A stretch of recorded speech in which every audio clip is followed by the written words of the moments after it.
Bonjour, chers élèves. Je m'appelle M. Abdulghani Yahya Ahmed, professeur d'SVT à l'école d'excellence.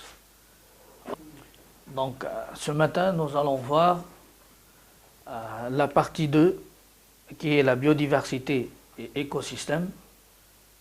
Dans la partie 2, on va essayer de voir le chapitre 7, l'évolution de la biodiversité. Et on va attaquer directement après la séquence 1 du chapitre 7 qui est des changements de la biodiversité au cours du temps. Dans le chapitre précédent, vous avez vu déjà la variabilité de l'ADN. C'est quoi? C'est la diversité des espèces, diversité des individus qui résulte de la diversité génétique. Ce qu'on appelle la variabilité de la molécule d'ADN. Ce qui est la définition de la biodiversité.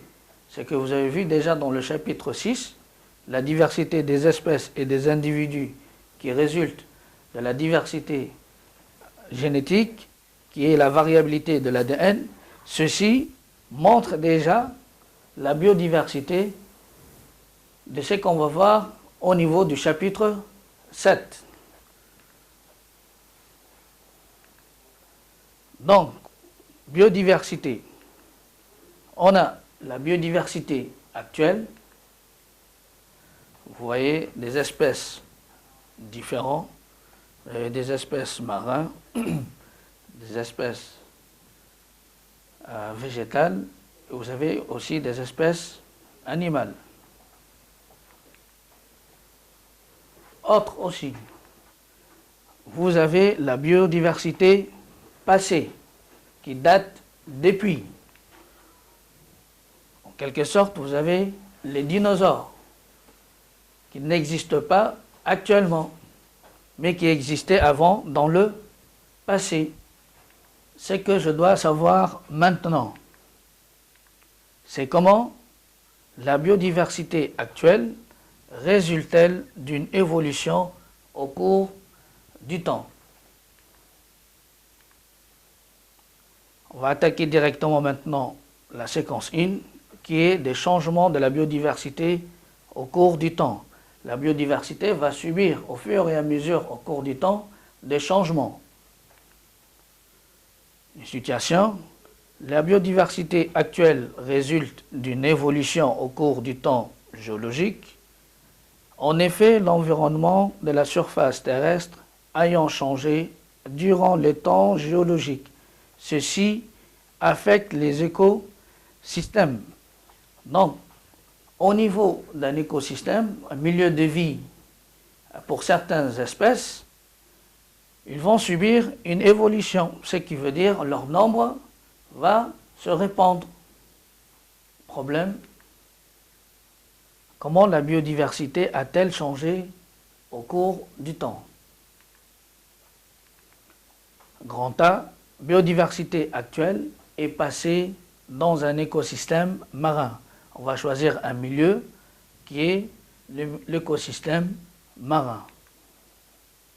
Vous avez une espèce fossile, pléosaure du Crétacé, et vous avez une espèce actuelle, poisson rouge d'aquarium. Donc, document suivant, qui est le document 3, on a les espèces d'un récif corallien dans la période ici du Crétacé. On voit différentes espèces marines. Donc, dans la mer, elle est peuplée des êtres vivants qui sont classés par groupe. On a le groupe des algues vertes. On a aussi les éponges, on a des cnidaires, des annélides, des étoiles de mer, des mollusques, des crétacés, des poissons cartilagineux, des pliosaures, etc. Ces deux derniers groupes, autrefois classés dans les reptiles, font partie dans la classification actuelle qui sont dans les groupes des archosauriens. Comparons avec les espèces d'un récif corallien actuel. Dans le document 4, on a les espèces d'un récif corallien actuel. On a dans la mer qui est peuplée des êtres vivants classés dans des groupes. On a le groupe des poissons osseux et on a aussi le groupe des poissons cartilagineux.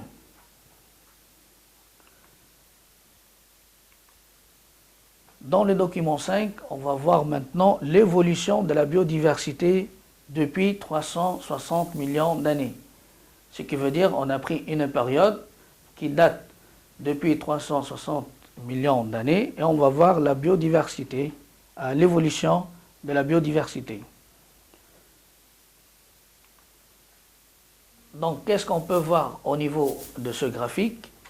On peut voir, premièrement, déjà, on a des différences de couleurs qui permettent d'indiquer. Au niveau de ce graphique, qu'est-ce qu'on peut voir? On peut voir qu'il y en a des différentes couleurs qui représentent déjà les différentes parties.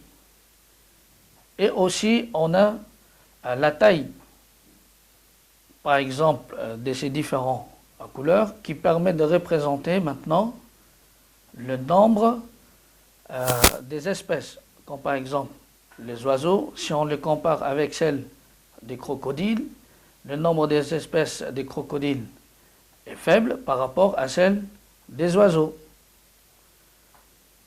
au niveau de la période de Paléocène. Par exemple, si on prend les cas des dinosaures, on voit qu'ils datent déjà du Trias, du Jurassique et au Crétacé.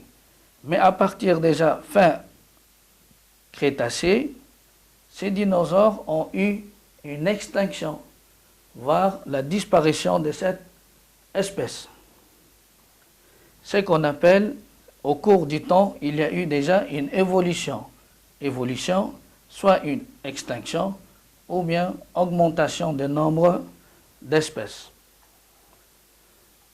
Donc, au cours du temps, il y a eu des événements qui ont marqué cette évolution de la biodiversité.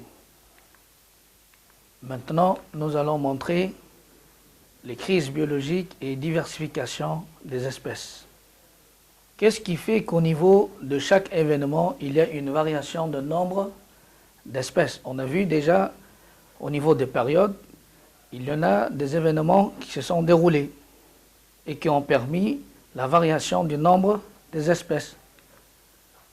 Donc, ce que je dois savoir, qu'au cours du temps géologique, la biodiversité est passée par des événements qui ont conduit soit, premièrement, à une extinction, ce qui veut dire une disparition totale, massive de certaines espèces, ou soit à une augmentation de nombre de familles d'espèces qui constituent maintenant l'évolution de la biodiversité, qui est la diversification des espèces.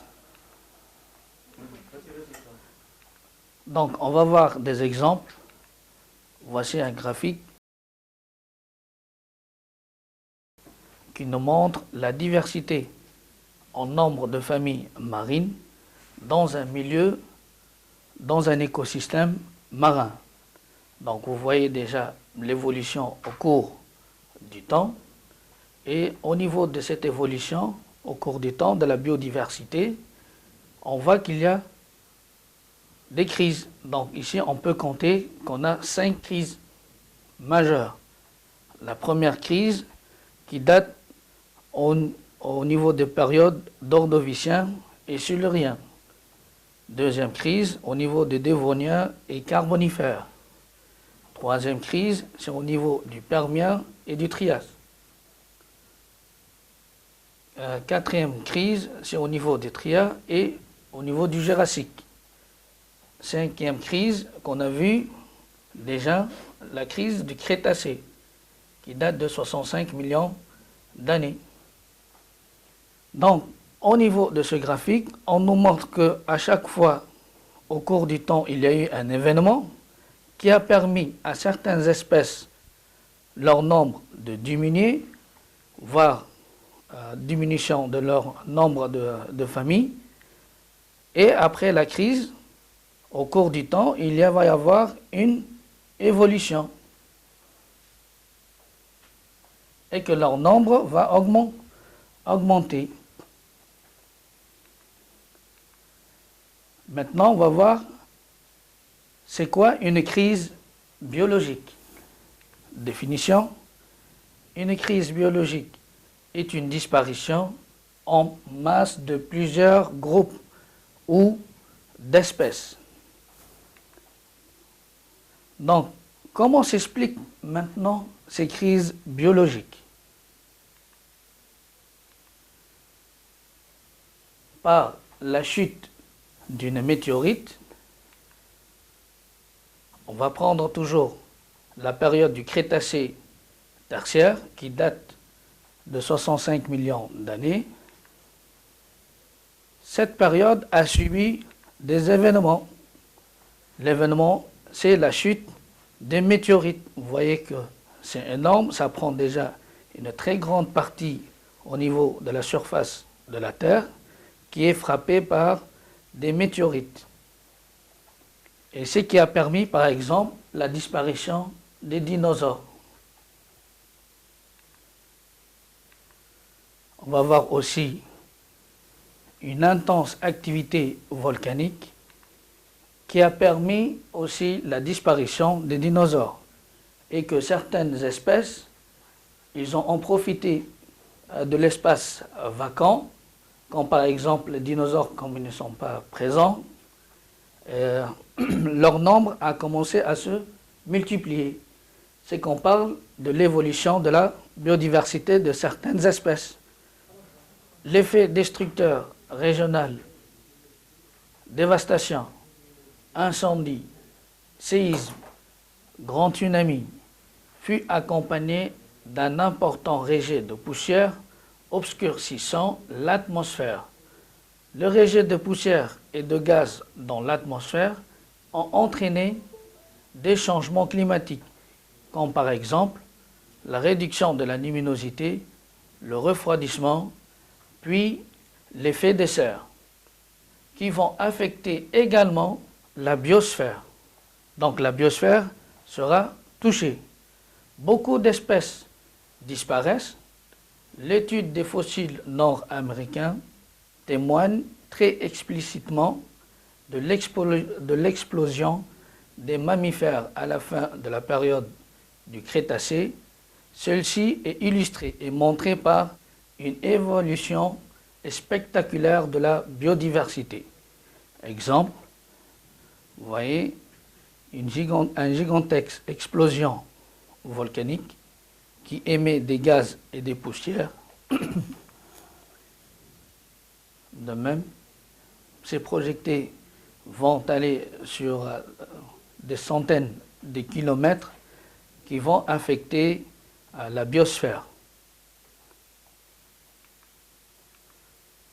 Récapitulons maintenant sous forme d'un chemin bilan, c'est qu'on a vu la biodiversité, c'est la diversité des espèces dans des écosystèmes différents.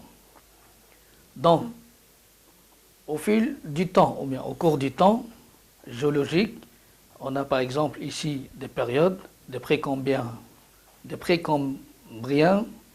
de l'ère primaire, de l'ère secondaire et de l'ère tertiaire et le temps actuel. Qu'est-ce qu'il y a eu au niveau, au cours du temps géologique?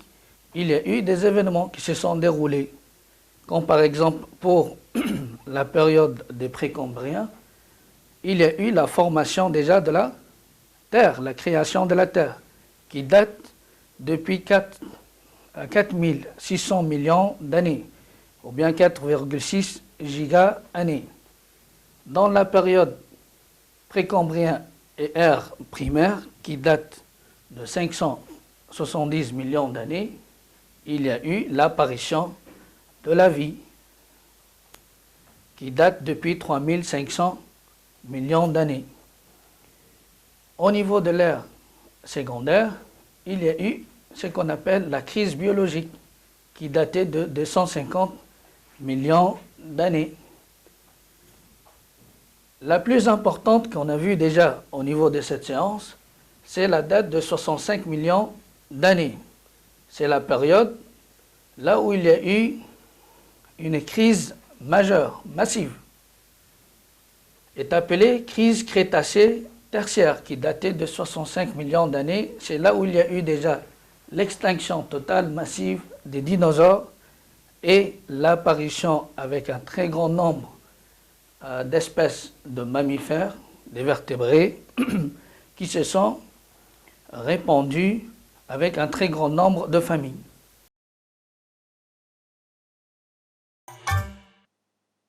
C'est quoi la biodiversité? Les plantes, les champignons, les animaux, sans oublier les hommes. C'est tout cela la biodiversité, et même plus encore, puisque ce sont aussi les lacs, les montagnes, les forêts. La biodiversité, c'est donc l'ensemble des êtres vivants et des milieux naturels, mais également toutes les relations qui s'établissent entre eux. Car rien sur Terre ne vit dans une bulle, sans lien avec les autres espèces ou avec son lieu d'habitation. L'homme en est le premier exemple, car sans forêt, pas de bois pour construire et se chauffer. Sans abeilles, pas de pollen transporté d'une plante à l'autre pour faire des graines, et donc très peu de fleurs et de fruits.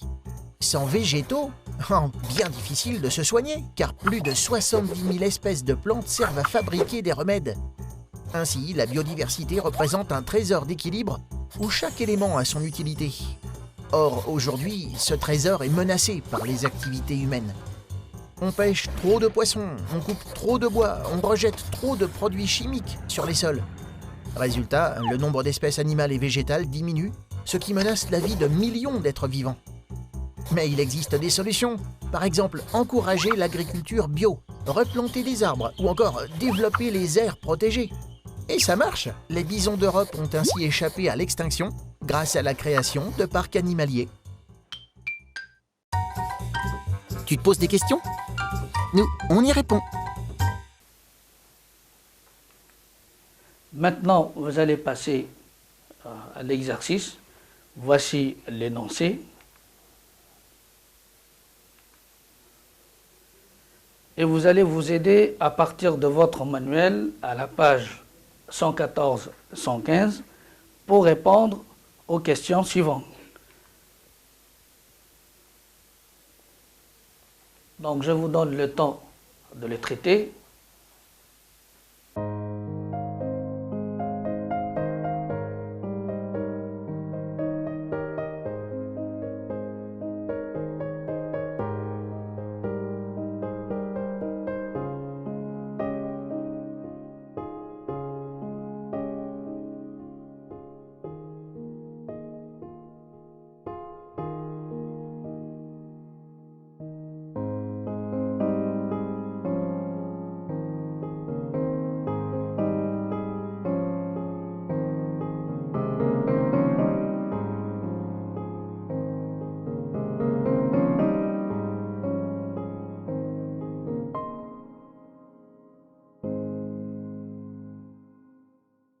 Maintenant, on doit corriger l'exercice.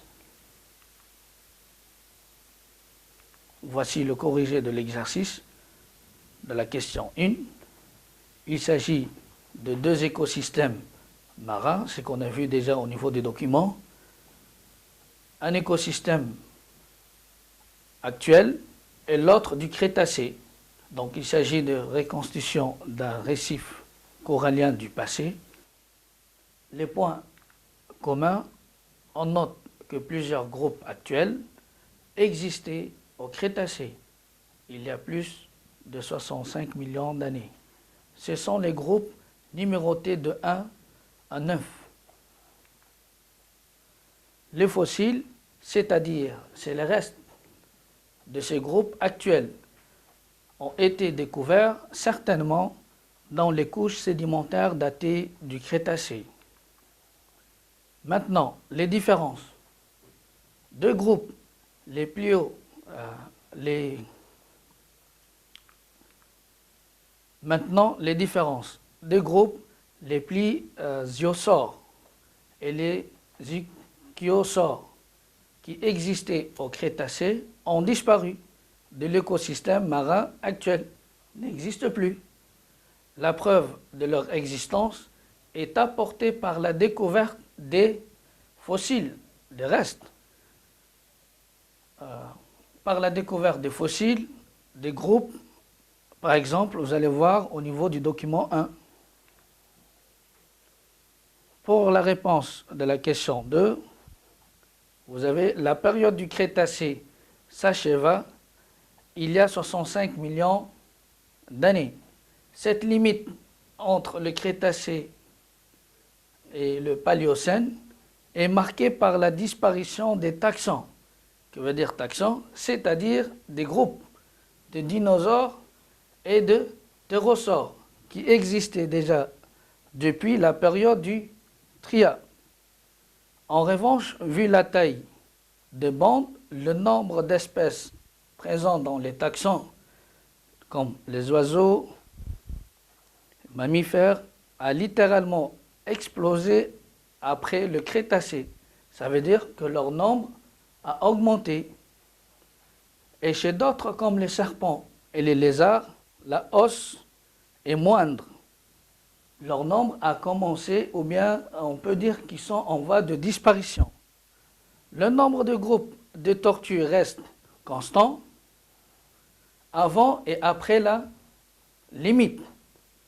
On note aussi une légère diminution du nombre de crocodiles avant et après cette limite, qui est déjà la crise biologique qui date depuis 65 millions d'années. La suite de la correction, pour la question 3, les informations trouvées, ce sont au niveau du document 6. Les causes de la crise Crétacé tertiaire. On a vu déjà que la crise du Crétacé tertiaire sont dues par la chute d'une météorite gigantesque et aussi d'une immense éruption volcanique qui datait de 65 millions d'années. Ces deux événements ont provoqué le rejet de poussière qui ont obscurci l'atmosphère terrestre. L'atmosphère est devenue sombre. L'insolation solaire diminuant sur la surface terrestre et a entraîné la diminution de l'activité photosynthétique. Donc les végétaux n'assurent plus maintenant la photosynthèse. Et donc la disparition de plusieurs espèces végétales. À cette période, les dinosaures étaient les plus nombreux car ils occupaient cet écosystème. Et la plupart herbivores. L'absence maintenant de nourriture et le climat qui est très froid ont causé l'extermination, la disparition des dinosaures. Après l'extinction de nombreuses espèces, on remarque que d'autres groupes se diversifient, c'est-à-dire que leur nombre d'espèces a augmenté.